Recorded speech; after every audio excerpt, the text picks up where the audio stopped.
"You thought you could marry my son," his father said with a harsh tone. "Your standards aren't good enough for us. Don't even think about becoming a part of our family. The fact is, you're not the right person for my son. Now, go." That's how coldly my father-in-law spoke to me, and my mother-in-law joined in too. "You would have approached Alex for money anyway," she added. "My name is Kate. I'm 34 years old and I work for a company. Ever since I finished university, I've been working at the same place for years. Some of my colleagues left to start their own businesses, get married, or have children. In those situations, I stayed at the company, dedicating myself to my job every day. You might think I'm a lonely workaholic woman, but I'm not. I have a boyfriend named Alex. Alex was a business partner. I thought he was a nice young man who took his work seriously.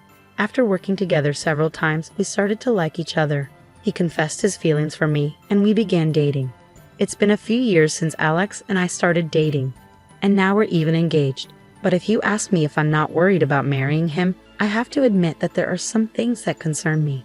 He's younger than me, and I wonder if he'll be okay with the age gap, even though he insists it doesn't matter.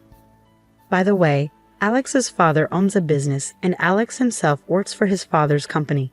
This means that in the future, Alex will take over the company and become its president. I'm afraid his parents might not approve of our marriage. I've been feeling uneasy about this for a while. Of course, I was thrilled when he proposed to me, but I have doubts about whether we can really go through with getting married. However, Alex doesn't seem bothered at all. His optimism is one of the things I really love about him. He has already met my parents, and we've enjoyed many nice dinners together. My parents have already given their blessing for our marriage, and they really like Alex. Finally, the day came to visit Alex's parents. For weeks, I had been incredibly nervous about meeting them. Their house was as spectacular as expected for the president of a company. A huge mansion that made me feel like I was in a royal palace or something. At that moment, I instantly started wondering if my clothes were right for this place. I had chosen some nice outfits, but I wasn't sure if they were fancy enough. Coming from a more modest background, Alex's home felt like a different world to me. Alex often treated me to fancy dinners at upscale restaurants, and he always booked luxurious hotel rooms for our vacations. He saw these things as normal, but sometimes I felt a bit out of place, like we were from different worlds.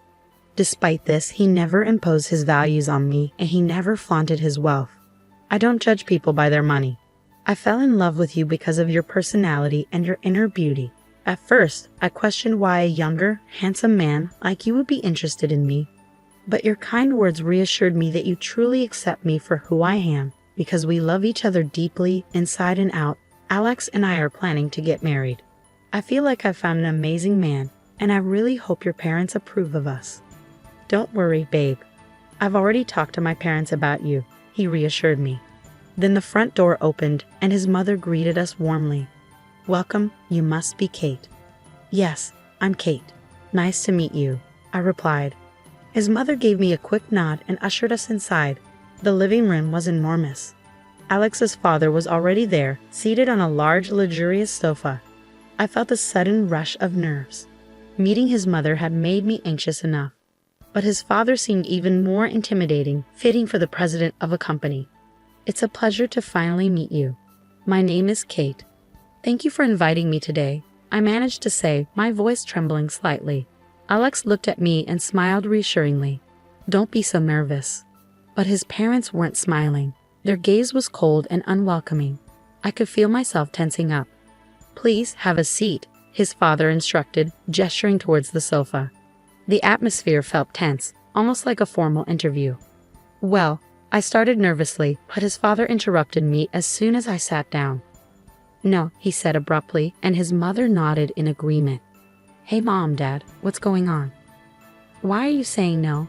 That's really rude," Alex interjected, clearly upset and trying to defend me. But his parents appeared unmoved, ignoring his protest. "How old are you anyway? You look quite old," his mother bluntly remarked. "I'm 34, I replied, trying to keep calm. "Goodness, you're 6 years older than Alex. How can we accept Alex marrying someone so much older?" His mother continued. "And besides, it might be too late for you to have children, isn't it? We want someone who can give us grandchildren."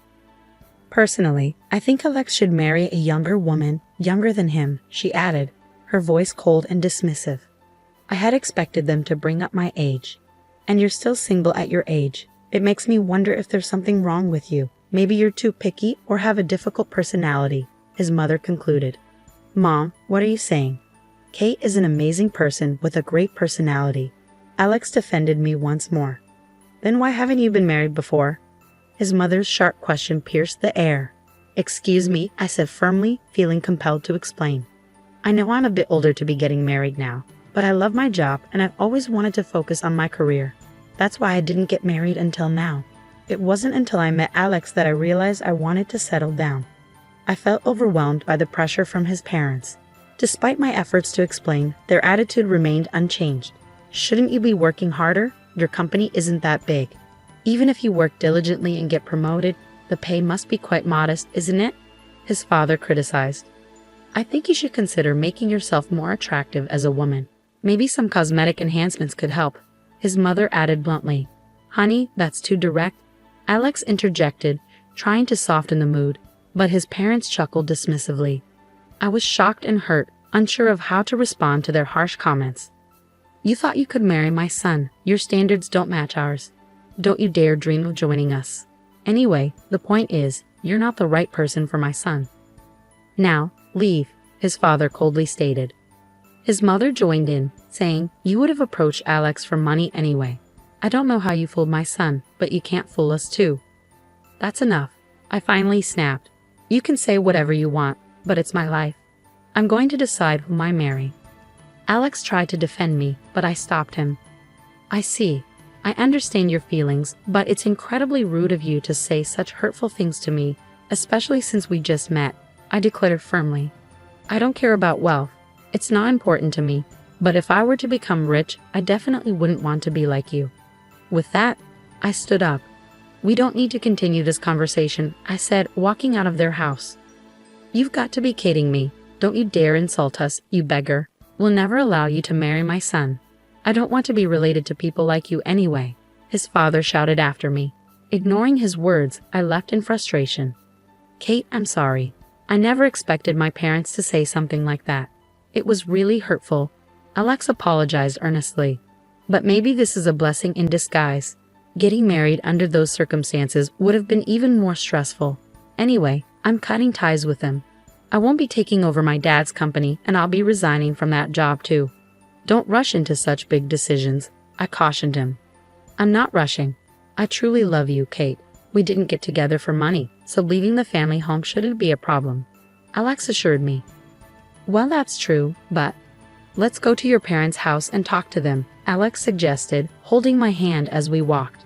My parents were surprised by our unexpected visit but welcomed us warmly.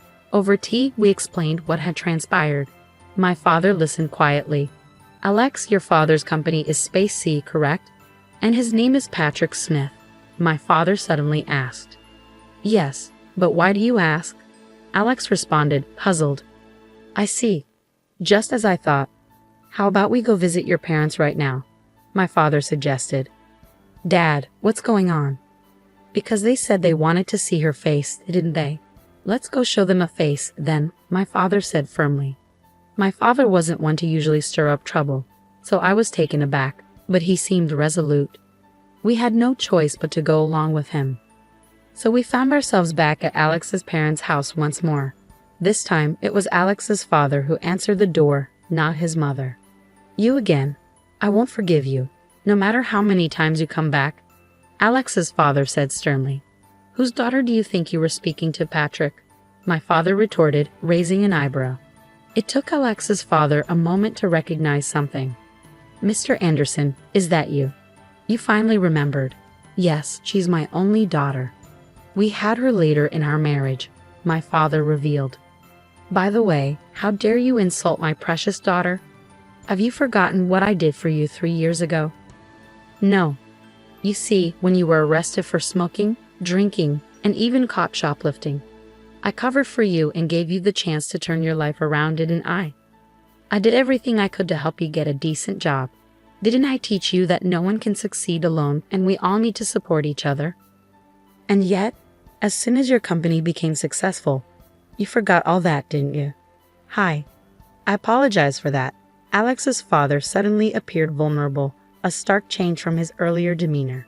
If you aspire to be a company president, you need to treat people with compassion. Thinking you're superior just because you've achieved success. Aren't you looking down on others unfairly? Well, Alex began to respond, but his father seemed determined to make his point. Oh, so now? Alex attempted to continue, but his father cut him off. My boss always says he's stressed to the point of stomachaches. Dad, are you bullying him? Alex challenged. What do you mean? I'm simply pushing him to excel. Alex's father retorted, growing defensive.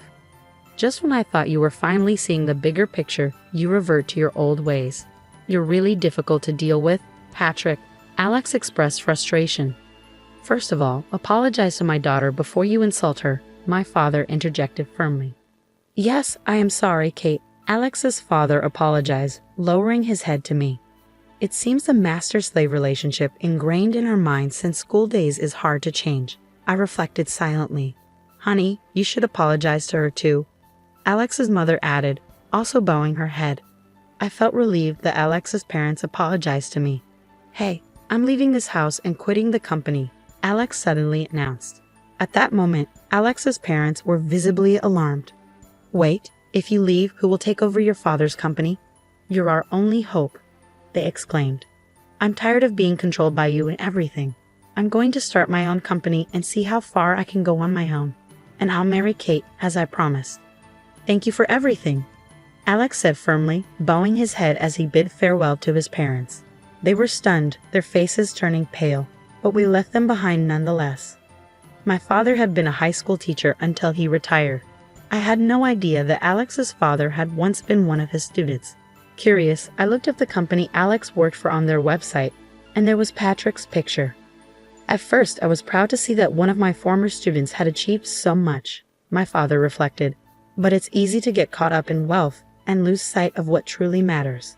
My father had always been firm on these principles. Eventually, Alex did indeed leave his job and ventured into starting his own business. Meanwhile, I continued to support him as I pursued my own career. Alex proved to be a talented business owner, and his company quickly became profitable. We got married and found happiness together, supporting each other every day. Meanwhile, my father-in-law faced legal issues due to accusations of mistreatment by his employees. This caused the company's stock price to drop, leading to his removal as president. Through these experiences, I learned the importance of humility and compassion. My father has always been a role model, and I treasure the lessons he taught me. I strive to live my life with integrity and grace. If you enjoyed this story, please subscribe to our channel. Stay tuned for more content coming soon.